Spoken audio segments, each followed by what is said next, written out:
Do not forget my stories, Senua. I am with you still.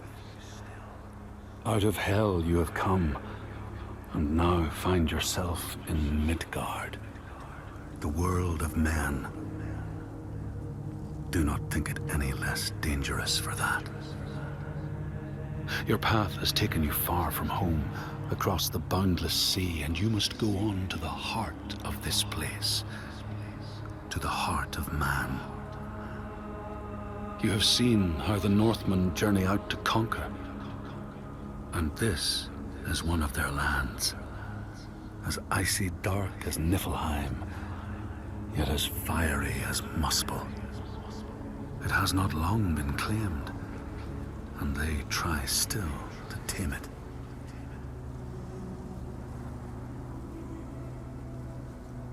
The Skald's verse speaks of a man called Grettir the Strong.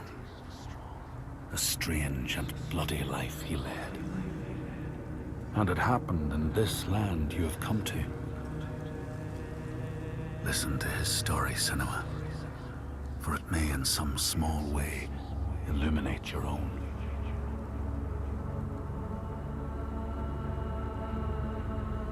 The Skalds say that in Grettir's time, a nearby farm was plagued by hauntings. A shepherd called Glamour was killed by some evil force, found dead in the snow, bloated and black. His body could not be taken to burial, because he was held fast to the ground. So it was left. 3 days after his death, the body was missing.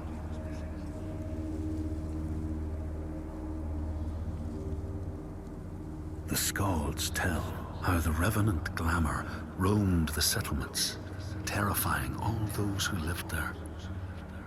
Each one he killed, in turn, rose to walk beside him. Thus, evil begets evil. But the man Grettir was proud and overbearing, and thought the Droiger no match for his strength.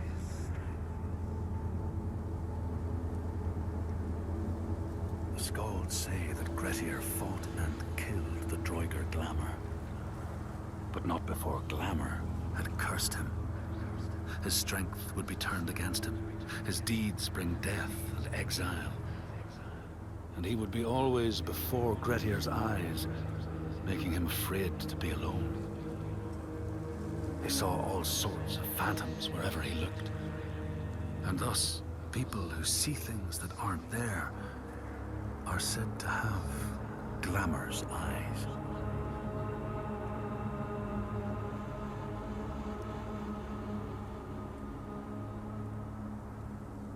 The Skalds tell how in the time of Grettir's kinsman Thorgrim, there was a terrible famine. No crops could be grown, and the fish fled the nets. It lasted years, and the people were desperate. There was no respite even in spring, since terrible gales from the north would rise up and set in for weeks. This is a cold and unforgiving land, Senua.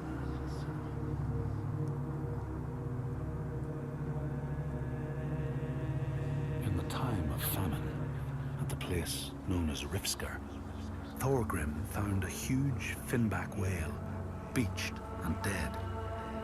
His neighbor, Thorfinn, had already found it and was in the process of flensing it. But Thorgrim claimed it as his own. Thorfinn said he would not give it up without a fight. If that's what you want, Thorgrim said, let it be so. And he launched a blow at Thorfinn, cutting off his head in one strike.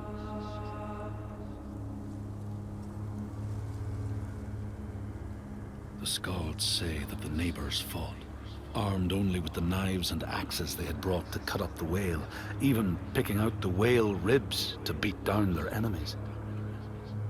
Thorgrim's men had loaded their boats with whale meat, but as they went to leave, one of their opponents struck Thorgrim's brother a fatal blow. And this is how hunger fates desperate men to come to blows, striking out against one another to survive.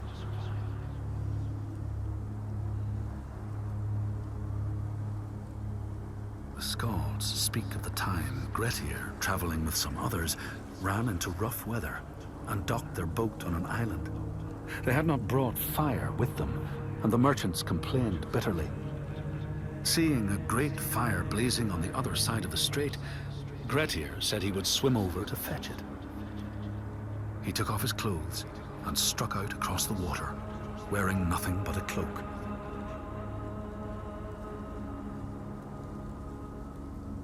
When Grettir came to the farm where the fire was burning, all was peaceful.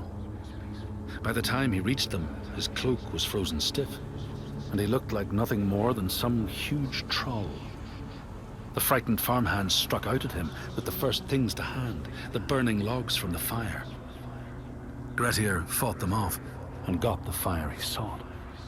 But the sparks from the logs spread fire all over the house, and nobody survived the blaze.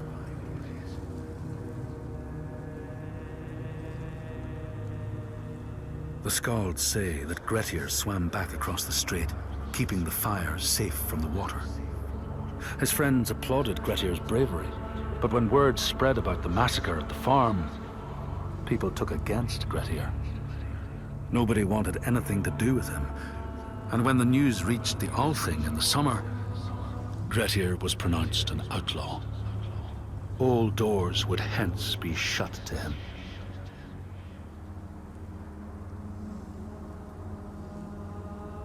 The Skalds speak of how Grettir, now an outlaw, took rest on the island of Haramsoy with a man called Audun. Grettir saw a great yellow glow like a fire rising from the ground. Audun told him it was coming from the burial mound of Kar the Old, who ever since he died had haunted the island, and warned him to stay away.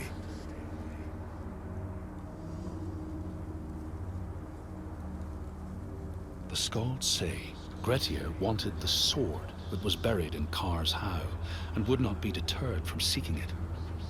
He broke the mound open and started digging until he reached the timber props. By this time it was night.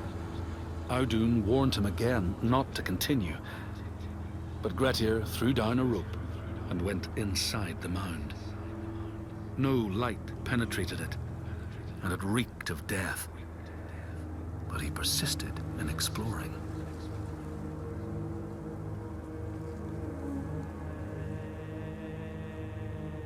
Grettir found the sword he was seeking, Kar's loom, buried in the grave mound. He went to leave, but before he could reach the rope, something grabbed him from behind, and Grettir realized the mound dweller would not let his treasure go. The two fought ferociously until Grettir got the advantage and chopped off the revenant's head. But Kar's loom would prove his undoing, fated to be the sword that killed him.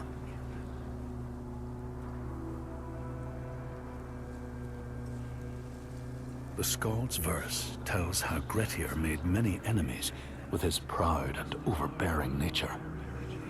Always quick to anger, his strength and fighting prowess meant that even the most trivial of quarrels met a fatal end.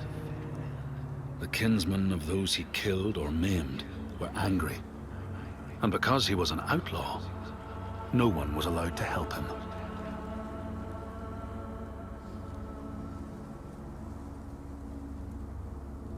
The outlaw Grettir fled to the island of Drangi. His enemies knew he was there, but he was still so strong and fierce, nobody could shift him. Thorbjorn, first among his foe, sent his foster mother to see Grettir. She was a Seithkona, and very wily.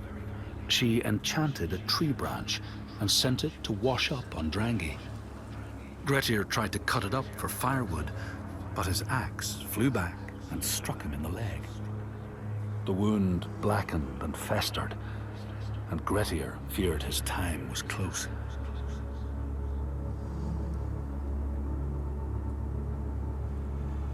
The Skalds say Grettir, wounded by Seithr, was now so weak it was possible for his enemies to defeat him. Under cover of night, Thorbjorn and his men attacked his shelter. They tried to disarm him, but he clung so firmly to his sword, Kar's loom, that they had to cut off his arm to get it free. Then they used his sword to cut off his head, and the land's mightiest outlaw was dead.